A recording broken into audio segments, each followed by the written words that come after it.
Reshma sister, आप पूछ रहे थे कि क्या प्रेगनेंसी रूल आउट करने के बाद हम लोग लाभार्थी को अंतरा दे सकते हैं, है ना? जी सर। हाँ, पर उसके लिए हमें लाभार्थी से कुछ और भी सवाल पूछने होंगे। सर, ये सारे सवाल क्या हमारी चेकलिस्ट में है? हाँ रेशमा जी, हमारी चेकलिस्ट में भी हैं और हमारा काम और आसान करने के लिए WHO ने एक ऐप बनाया है जिसका नाम है MEC व्हील। इस ऐप में वो सारे सवाल और अवस्थाएं हैं जिससे हम ये पता लगा सकते हैं कि लाभार्थी अंतरा इंजेक्शन लगवाने के लिए मेडिकली फिट है या नहीं।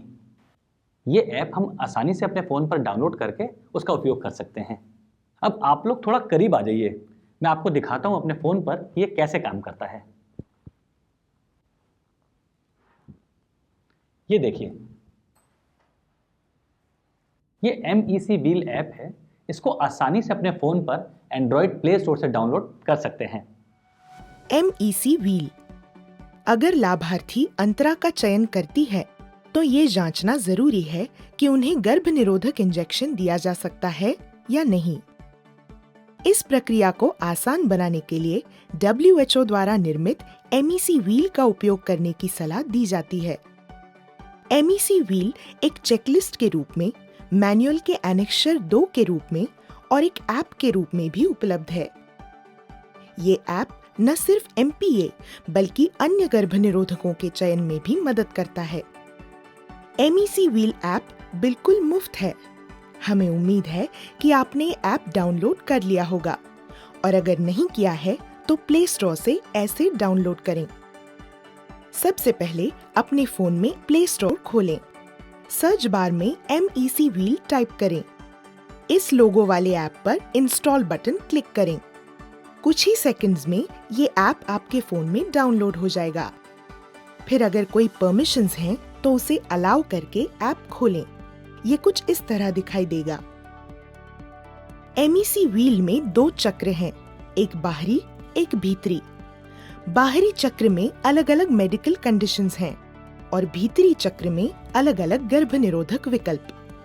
चक्र के बीचों बीच 4 संख्याएं हैं जो कि 4 श्रेणियां दर्शाती हैं।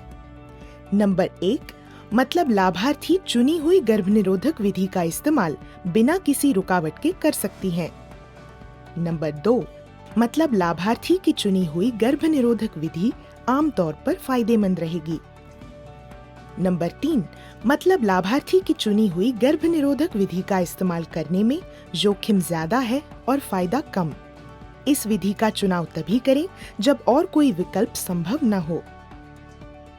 नंबर 4 मतलब लाभार्थी की चुनी हुई गर्भनिरोधक विधि का इस्तेमाल बिल्कुल नहीं करना चाहिए। ये नंबर चेकलिस्ट और एनेक्सर 2 के लिए भी इसी तरह से काम करेंगे। अब देखते हैं कि हम ऐप का इस्तेमाल किस तरह से कर सकते हैं।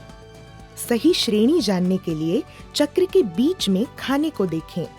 मान लीजिए हमें ये जानना है कि अगर लाभार्थी की उम्र मेनार्क से 18 वर्ष तक है तो क्या उन्हें इंजेक्शन दे सकते हैं। इसके लिए एडोलेसेंट को मध्य कॉलम में सेट करें।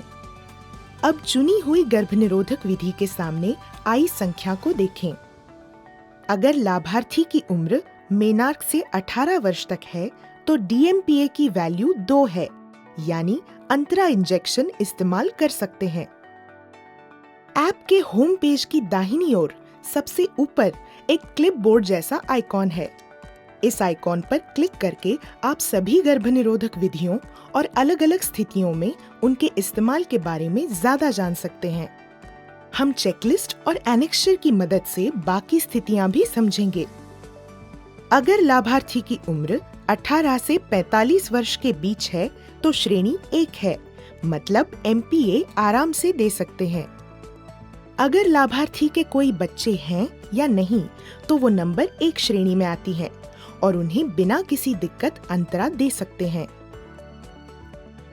अगर लाभार्थी प्रसव के बाद 6 सप्ताह या उससे ज्यादा से 6 महीने तक सिर्फ स्तनपान करवा रही हैं, तो उन्हें बिना किसी दिक्कत अंतरा दे सकते हैं। अगर लाभार्थी प्रसव के बाद स्तनपान नहीं करवा रही हैं, तो उन्हें आसानी से अंतरा दे सकते हैं। लाभार्थी को किसी भी स्टेज के गर्भपात के बाद भी बिना किसी दिक्कत अंतरा दे सकते हैं। लाभार्थी को अगर कभी एक्टोपिक प्रेगनेंसी हुई है तो वो नंबर 1 श्रेणी में आती हैं और उन्हें आराम से अंतरा दे सकते हैं। अगर लाभार्थी की कभी कोई पेल्विक सर्जरी हुई है तो भी वो नंबर 1 श्रेणी में आती हैं। अगर लाभार्थी धूम्रपान करती हैं तो वो नंबर 1 श्रेणी में आती हैं। लाभार्थी का बीपी ठीक से नापने पर सिस्टोलिक 140 से 159 है और डायस्टोलिक 90 से 99 mmHg है तो उन्हें अंतरा दे सकते हैं। और यदि सिस्टोलिक 160 या उससे ज्यादा है और डायस्टोलिक 100 mmHg या उससे ज्यादा है तो वो नंबर 3 श्रेणी में आएंगी। जिन लाभार्थियों को माइग्रेन की शिकायत है उन्हें MPA इंजेक्शन बिना किसी डर के दिया जा सकता है। अगर लाभार्थी को मिर्गी की शिकायत है तो वो नंबर 1 श्रेणी में है और उन्हें भी बिना किसी डर के दिया जा सकता है। अगर लाभार्थी को फाइब्रॉइड की दिक्कत है तो वो नंबर 1 श्रेणी में आती है। अगर लाभार्थी को PID यानी पेल्विक इन्फ्लेमेटरी डिसीज है तो वो नंबर 1 श्रेणी में आती हैं। यदि लाभार्थी को कोई STD यानी यौन रोग है तो भी वो नंबर 1 श्रेणी में आती हैं। अगर लाभार्थी को HIV का खतरा है तो वो नंबर 1 श्रेणी में आती हैं। यदि लाभार्थी को TB है तो भी वो नंबर 1 श्रेणी में आती हैं।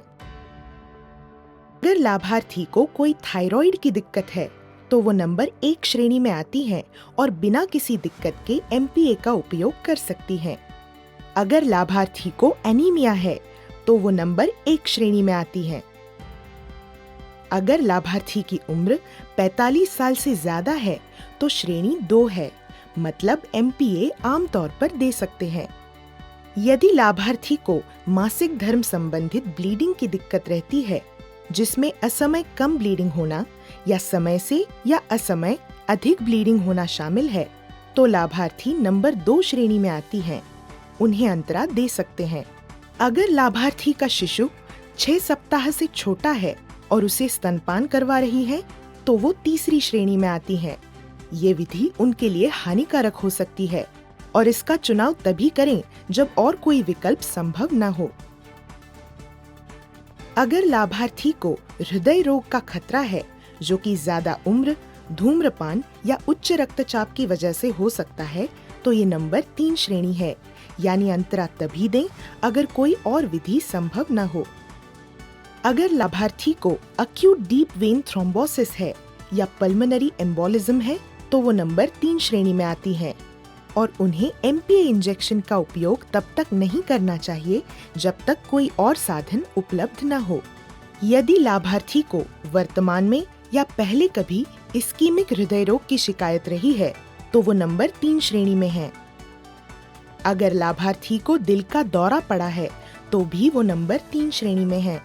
यदि लाभार्थी की योनि से ब्लीडिंग हो रही है और कोई कारण पता नहीं है या किसी सीरियस कंडीशन का शक है तो वो नंबर 3 श्रेणी में आती हैं। अगर लाभार्थी को डायबिटीज या मधुमेह की कॉम्प्लिकेशन है तो वो नंबर 3 श्रेणी में आती हैं। यदि लाभार्थी को लिवर की कोई गंभीर बीमारी है तो वो नंबर 3 श्रेणी में आती हैं।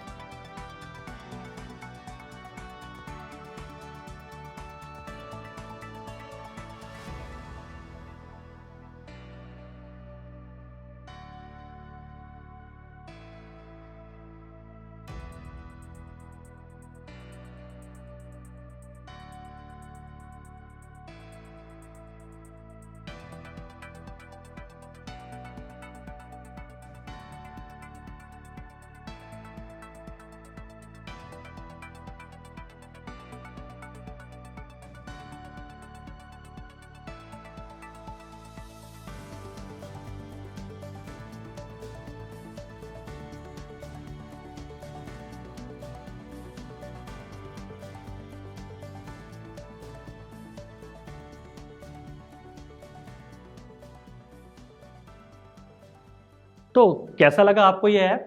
सर ये ऐप तो वाकई बहुत आसान है। इसकी मदद से तो हम आसानी से पता लगा पाएंगे कि लाभार्थी अंतरा के लिए योग्य है या नहीं। और सर इस ऐप के जरिए हम अंतरा ही नहीं किसी भी गर्भ निरोधक के बारे में जानकारी ले सकते हैं कि वो हमारे लाभार्थी के लिए उचित है या नहीं। मुझे खुशी है कि आप लोगों को ये ऐप उपयोगी लगा। अगर आप लोगों के कोई भी सवाल हों तो ज़रूर पूछिएगा। मरियमा सिस्टर, आपको ये ऐप समझ में आया? हाँ सर, मुझे ये ऐप समझ में आ गया, लेकिन मैं इसे अपने फ़ोन पर कैसे लेकर आऊँगी? सिस्टर, उसकी चिंता आप मत करो, मैं आपको सिखा दूंगी और आपके फ़ोन में डाउनलोड भी कर दूंगी।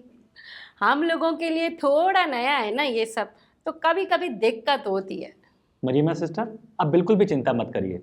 मुझे पूरा यकीन है कि आप और जय सिस्टर मिलकर एक दूसरे की मदद कर लेंगे। अगर फिर भी कोई दिक्कत आए तो मैं तो हूँ ही। जी सर।